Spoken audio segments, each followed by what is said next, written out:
This is huge for the Red Sox. They are poaching a top executive from a division rival. Who might that be? Well, it's someone who I hadn't heard of before today, but it's Taylor Smith, and he's quite young. We're going to get into how he could play a huge role with the Red Sox. This is the report from Mass Live. Hello, everyone. I'm Evan Sharrard. Welcome to Red Sox Digest. Please make sure you subscribe to be up to date on all the latest Red Sox news, reports, rumors, etc. Just yesterday, I used a subgraph that showed about 94% of all viewers are not subscribed. So it really would help out if you guys do subscribe. You like the content here, just click that button. It's free. Make sure that you're getting up to date on everything here. That's enough of my spiel now, what you really came for. Let's talk about the source, the report, etc. Let's get into it. Dive into what this is going to mean for the Red Sox. So we just picked up this executive, and here is the portion of the article that I find most important here. There's Rafael Devers. We'll talk about him in a minute. But first, so we're hiring Taylor Smith away, and he was a high-ranking official who focused on analytics. Now, what does that necessarily mean? It's analytics is it's an aspect of the game that a lot of people don't understand, and then there's a community that does. There's a portion of baseball fans and people in baseball in general who have embraced analytics, and there have been since a lot of pushbacks from people like Blake Snell, who was taken out of the World Series against the Dodgers after pitching a gem.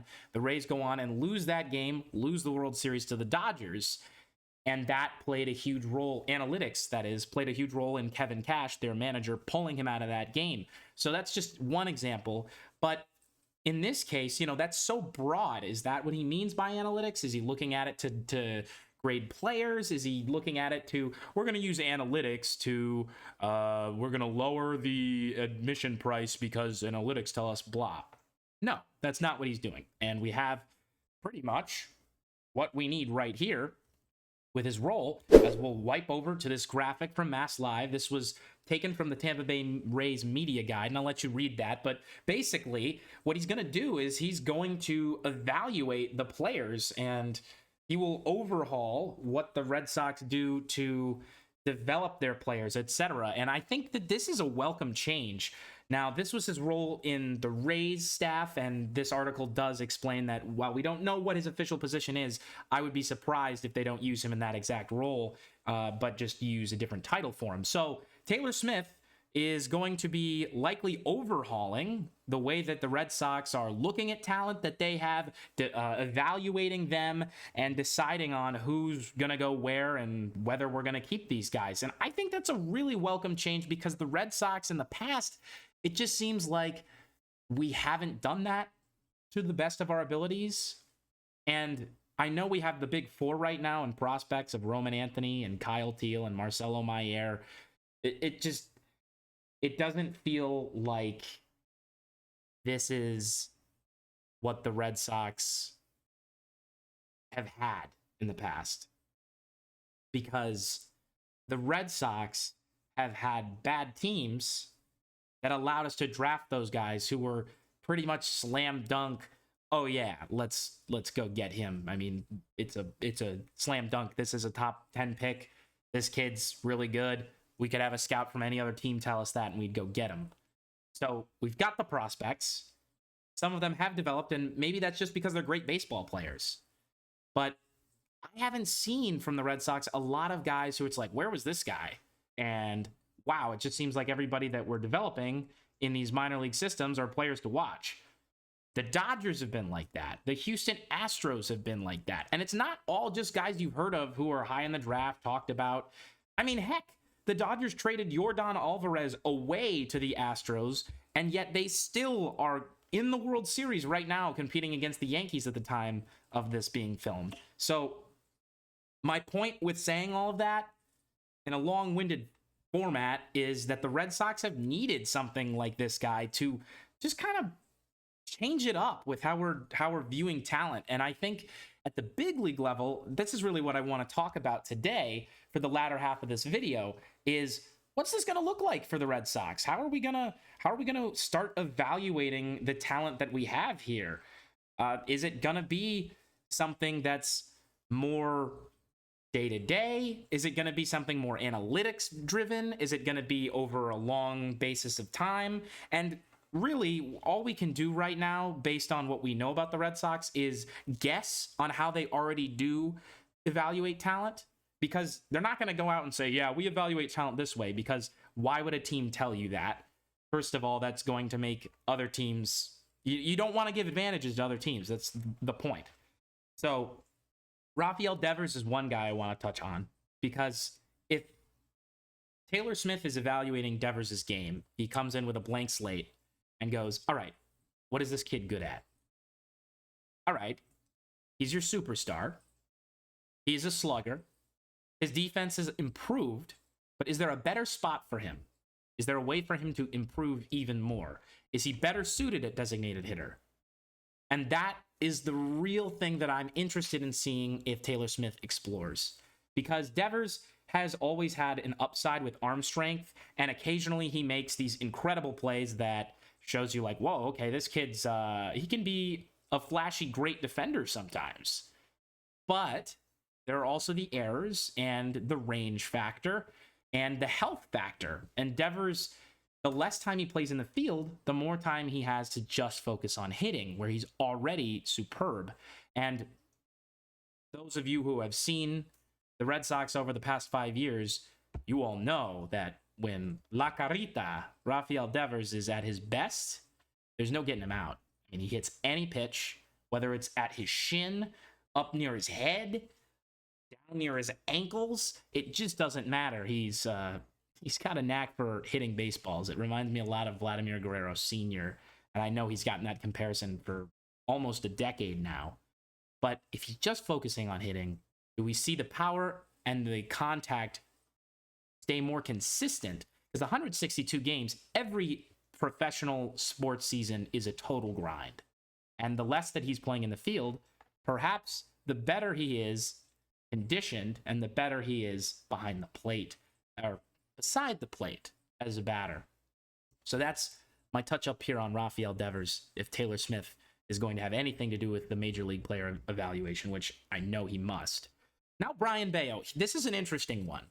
The Red Sox signed him to an extension, and he had a very good year 2 seasons ago. And then this past season, when all of the Red Sox pitchers were having a strong year, his year wasn't so strong. He had a lot of up and downs, and really more downs than ups.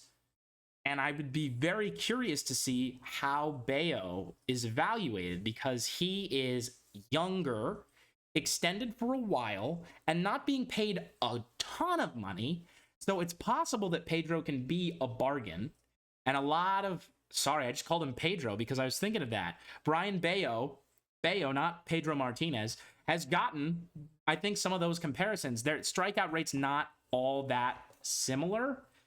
Brayan Bello has been more of a contact guy in terms of inducing ground balls for the start of his career, but he's got that killer changeup that's really been able to get a lot of break and a lot of swings and misses, and he's switched up his pitching repertoire. And I think that a lot of people think, okay, well, I mean, he kind of looks like Pedro up there because he's not huge, but yet he can deal up to 99 miles per hour at times. So it remains to be seen.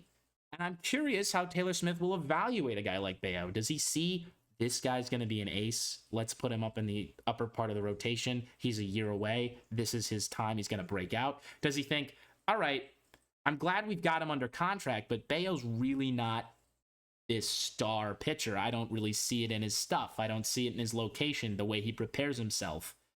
It's not in his analytics. And then is there something that he's going to see in the data, like on Baseball Savant and all of these Elias Sports Bureau stats that the professionals use? Is he going to find something that makes him think, Bello needs to change this up? He's going to talk with Andrew Bailey and go, I really think you should focus on this with Bello. I'm so curious to see how that goes. I'm very, very interested in what Bello's role will be this next year and in the future. I know that he was talked up as like, this is the ace this year. And then Tanner Houck stole that, and Bello just slowly fell down the rotation.